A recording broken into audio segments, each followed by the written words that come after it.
Hello, this is Chef John from foodwishes.com with crab-stuffed corn muffins. That's right, I've gotten a lot of food wishes for easy yet exciting and different football food. So the next time you're going to have people over for the big game, maybe serve these. And I know you're thinking, do the smelly drunken slobs I call friends deserve something this nice? Probably not. But let me show you how to make these anyway, just in case. So we're going to start with our crab filling. So I have 8 ounces of beautifully sweet, fresh Dungeness crab meat. To that, we're going to add a little bit of mayonnaise, a little bit of sambal, or any other kind of crushed red chilies. Of course, you could use freshly chopped. I'm also going to put in a few drops of Worcestershire sauce. And then to kind of bind everything together, some shredded pepper jack cheese. And if you don't like the spicy, you can just use regular Monterey Jack or some cheddar. But I'm going to grate a couple ounces of that in. And then last but not least, about a teaspoon of freshly grated lemon zest. And that's pretty much our crab filling. So I'm going to take a fork and mix that up. And of course I want it well combined, but I don't necessarily want to shred every single little piece of crab. So I'm going to be semi-gentle.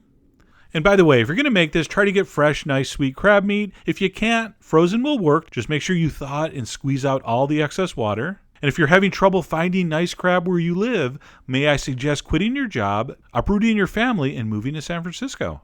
We have great crab here. Okay? And once I think that's mixed, I'm going to go ahead and wrap it up and refrigerate until needed. All right?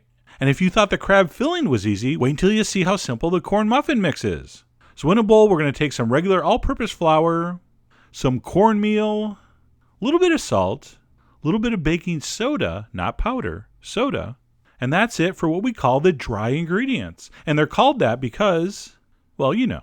And before we add the wet ingredients, we're going to go ahead and take a whisk and just mix that up, make sure everything's combined, just like that.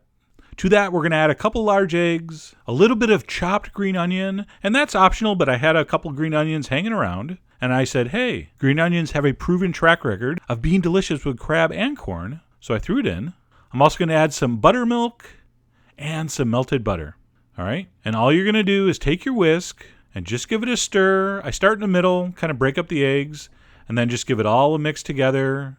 Remember our philosophy about not overmixing things. All right, we don't overmix on purpose, because that would be crazy. But at the same time, we don't obsess about overmixing. So just mix it until you see almost all the flour incorporated. Then switch to a spatula, clean off your whisk. By the time you scrape down the sides of the bowl and give it one last mix, everything will be combined. And you're ready to scoop into your muffin tins. So we're going to set that aside to prep your muffin tins, and I'm just using your standard 12 muffin tin. I believe that's technically a non-stick pan.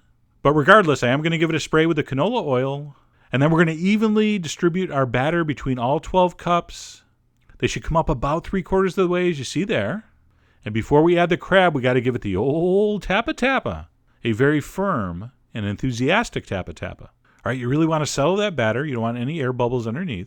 And at that point, you can take out your crab mixture and put a nice big pile in the center of each one. You should have just enough to put a nice big spoon on each. And once you've divided that evenly, go ahead and take your finger and just push it down in the center just like that. And you'll see how that batter sort of comes up around the outside. And that's exactly what you want. Okay? So push it real good. And when all your crab is pushed down, go ahead and top with just a little more cheese. It's optional. In fact, you know what? Never mind. I'm giving you too many optional steps. Put some more cheese on top. Just a little bit. It's going to make the top look nice. It's going to kind of protect that crab stuffing a little bit. And that is ready for a preheated oven. That's going to go in at 375 for between 25 minutes and a half hour until they look like this. Beautiful golden corn muffins stuffed with crab. Can you believe it? I mean, I made these and I can barely believe it. And yes, because we sprayed them and we used a nonstick pan, these should come out very easily. Sometimes a little bit of the cheese on the edge sticks, but if you loosen that, you'll see they will release. I like to let them cool for about 10 minutes in the pan and then transfer them to a baking rack to cool down to just warm. All right, if they're too hot, I don't think you're really going to appreciate the crab. And cold is, cold. So I like to eat these warm, and your guest will go nuts. You can see here you pretty much have a standard corn muffin with a solid center of crab salad. Super, super delicious. This really reminded me kind of like a lobster roll or a crab roll where they just take that fresh seafood with a little bit of warm butter and put it on the toasted hot dog bun. Man, I love those things. So this really reminded me of that, only of course it was a corn muffin.